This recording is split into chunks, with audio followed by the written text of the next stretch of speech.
The next part of this discussion that I want to have is physical health comes before mental health. And many of us in the industry do not have time to make sure we are eating good, nutritious food at reasonable intervals. I mean, I myself, as an example, the last 20, whatever, 4-ish years in the restaurant industry, more than half of it, I would probably get to about noon where I have drink coffee. Absolutely. I'm not going to not drink coffee in the morning, but I probably haven't eaten anything. And then if I'm at work until, well, at the moment, 10:30 is usually when I'm getting home. And about 45 minutes later is when I actually get hungry. So I'm having a meal at 11:15, 11:30 at night. And then I'm going to bed an hour and a half later. Like that's not good for digestion. That's not a good, setup anyway. So let me ask Nick, how's your diet these days? Are you getting 3 good square meals? Go fuck yourself. And sorta. I've done this a long time. Right now, I've got kind of a physical thing. I've got an abdominal tear, so I'm gonna get that fixed so I can actually get back in the gym. But I mean, I'm talking before I met you back in the late 90s, early 2000s. I realized, hey, I need to be in shape to do the physical part of my job, to do my job if I want to continue doing it. That was the first thing, was just going to the gym and starting to work out and getting back in shape. And honestly, it's driving me nuts right now. I want to do that again. I just physically can't. The diet is super key. My former job, I actually ate pretty well. I mean, I would have breakfast and then I'd go into work. I'd go on break immediately. So as soon as I walked in the door, I'd order food and go on break. And then, proceed to set up my bar until my food was done, and then have like a salmon Caesar salad or something nice that was on the employee menu. And then I would work, and then I would go out and have some drinks after work. And then I'd usually have a snack at the end of the night. Right now, my in times are either 2 o'clock or 4 o'clock. My out times are 10 o'clock or midnight. I work alone. I have literally no support at all. So I'm the food runner. I'm the server. I'm everything. Like last night, I ordered food.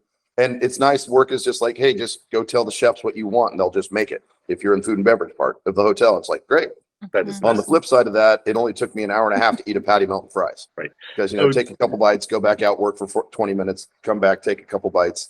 I always try to have something at home when I get home to eat. And I don't really usually feel like cooking, at 11:30 midnight. Right. So this week I made chicken cordon bleu and had chicken cordon bleu every night after work, just because I know I need to eat something. Sure. But yeah, the diet thing and stuff is so just absolutely difficult. And it's usually fueled as well. I mean, if you're just working in a bar, you're eating bar food. Mm-hmm.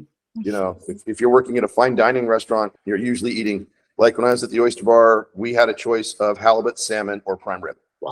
So yeah, it was great, but I can barely eat halibut, salmon, and prime rib now because I eat it every single day. My last winter at the Mariposa, we had a quail saltimbocca on the menu with a miso cream kale, and probably a third of the calories that I consumed that winter was the ends of the service bread just dipped in whatever bit of that sauce was left in the pan. And it was so good. It was so good, but also not necessarily the most. I mean, nutritious. I've worked at a lot of seafood places. Bread and chowder, man.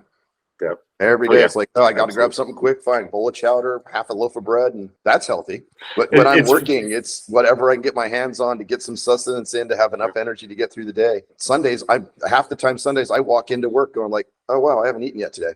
I should probably eat something. My last chef job, where I had a pizza oven available, oh God, I would usually 4 days out of the week have pizza for lunch, and then that other day I'd make myself a kale Caesar salad because, like, oh wait, a vegetable, yeah, I should eat that. But I want the pizza. One of my sous chefs in that job told me that I was going to turn into a cheese pizza, just like when I was a kid. My grandmother told me that I was going to turn into a tuna fish sandwich, and I never have yet. But if I do, I will be delicious. All right, so I've made kind of an incomplete list of stressors that certainly are not exclusive to the restaurant industry, but certainly are common throughout. Long hours, no breaks, low pay, you're always on your feet. It's a stressful work environment. There's a high risk of injury, a low occurrence of benefits, and where benefits do exist, they are often minimal.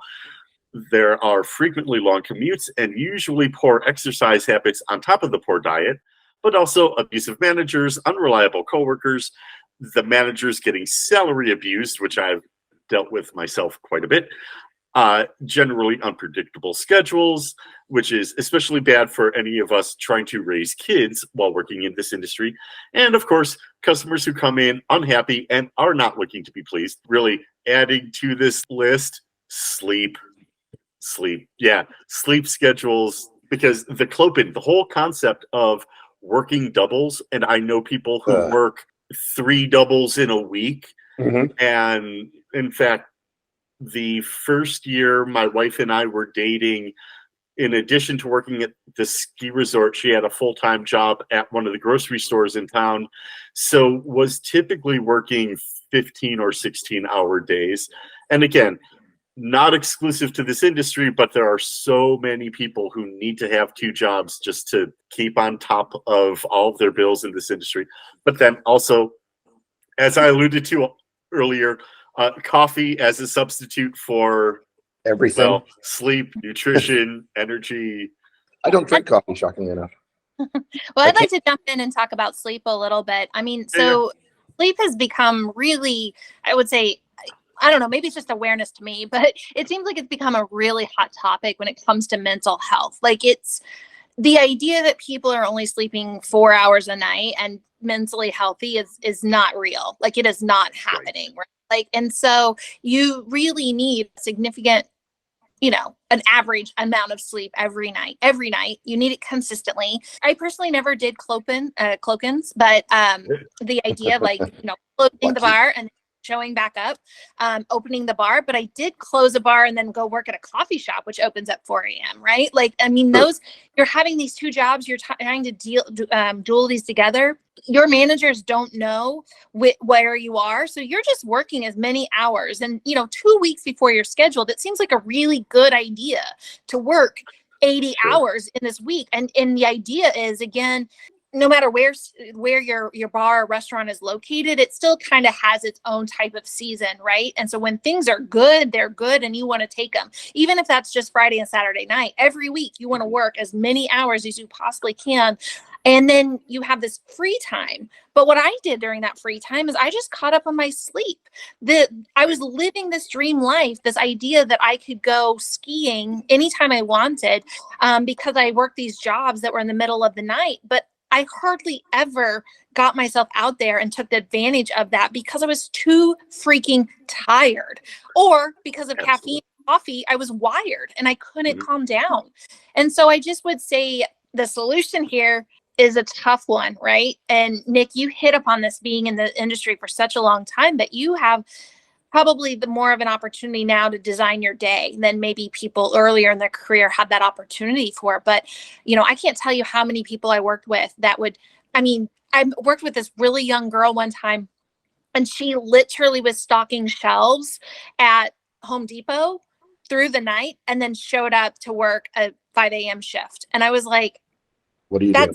That's unreal. Like, that is not sustainable. And so how can we encourage ourselves? And some of that goes into the big issues like wages and scheduling. And again, if you have 2 different bosses at 2 different companies, they don't know what you're doing, and they're probably not that considerate of those other people either. But how can we design our own day so that we do get whatever our adequate sleep is, so that we do get to ride on the mountain if that's what we want to do, so that we can, not be wired, and drink, like I used to drink soda all night long, and I come home and be super wired and can go to sleep. Well, when you're talking about sustainability in this industry and like working like that, first, here's a quick Clopen story where I worked at a sports bar and we closed at 2 a.m. And then for some reason they had me and one of the other bartenders, who ironically enough I went to high school with, and a bar back, coming in at 8 a.m. to open up for NFL football. I mean, there was one night we went back to, I think the bar back lived closest, so we stopped by his house because it's like we had a longer than usual night. It's like, well, we got to be back in like 3 hours, and we polished off a bottle of rum and a Coke. That's what we had. We didn't have any. We're like, we don't have, screw it, just do a shot, sip the Coke. Hey, you're sipping too much Coke, Yeah. And then came back to work, and one of the owners is there, and he's like, "Are you guys wasted?" And I'm all, "Oh yeah." Yeah. Like, well, you Absolutely, got like, it's like you got 30 minutes to set the bar up, and we're like, no problem. Now, we knew what we were doing, so we preset the bar the night before. I mean, everything was done. We just had to put chairs down, turn the TVs on, pull out. Like he came back upstairs. We're eating breakfast on these, like, looks around like, how did you guys do this? And I'm like, don't worry about it. We're good. Just go away. But that whole sleep thing and stuff, that really, when I was younger, I mean, sorry, when you're younger, it's not a problem. I mean, when I was in my 20s and 30s, 4 hours of sleep was fine. That's all I needed. I was good. And like I said, I can't drink coffee and stuff. It upsets my stomach. So other caffeine remedies and shit like that. Like that red drink you saw me drinking earlier is strawberry crystal light with caffeine in it. That's my morning coffee basically. But I mean, in this day and age now, it's like I have blackout curtains. I have an alarm clock that wakes me up slowly so that I don't get shocked out of waking up. I mean, it took me years to realize how important sleep really is and how much healthier I am because of it. Oh, like even now when I'm not actually actively in the gym like I usually am, I don't feel as bad as I used to when I was running on 4 hours of sleep and a shit ton of caffeine. Yeah. You know, When it's the mental stuff too. When you come home front of the house, I don't know about back of the house, but like you'll see a meme about it and stuff. It's like where a server's going through, I have to do this table, this table, this table, this table, go out to the bar, talk to your friends and stuff, lie down in bed. And then all of a sudden, like table 13 never got their ranch. That's a nightly thing for front of the house. That always happens to me. I'm just like, even last night, I'm just like, I didn't get that guy that extra side of stuff. And I was dead last night. I had like 6 customers and it's still, I forgot to do one thing and it's bothering me 6 hours later. For sure. Nick, You know. I have that same story. I didn't even mention this, but when I was in high school, I was a dishwasher a couple different places. And, one of them was fine dining. And so Saturday nights is when I worked and I would come home and it'd be about, it wasn't that late, but like 11:30 or what, which is kind of late for high school. And I would just wake up in the middle of the night, like throwing dishes up on the rack, because they're real hot and everything. And I would every night. So I didn't sleep well, every single week I would do that and disrupt, again, any kind of routine or schedule I had. And work dreams are the worst. They're the worst. My worst work dream, and it still happens to this day once in a while, is working at a place at the Oyster Bar, and it's like fine dining but super busy. And then that work dream is like, oh, and then like the wall falls away, and like you get these other 10 tables too. And then you wake up from that, and it's like you've been working for 8 hours. You're just like exhausted, and like, oh, it's right. 10 in the morning. Now I'm awake, and a completely unrefreshing sleep. Yeah, it's like you got tireder being asleep.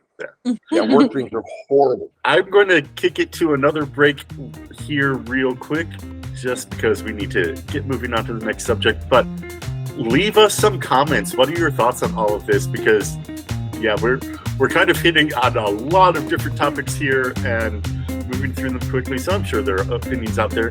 Leave us a comment. We really like to hear from you. And we will be right back.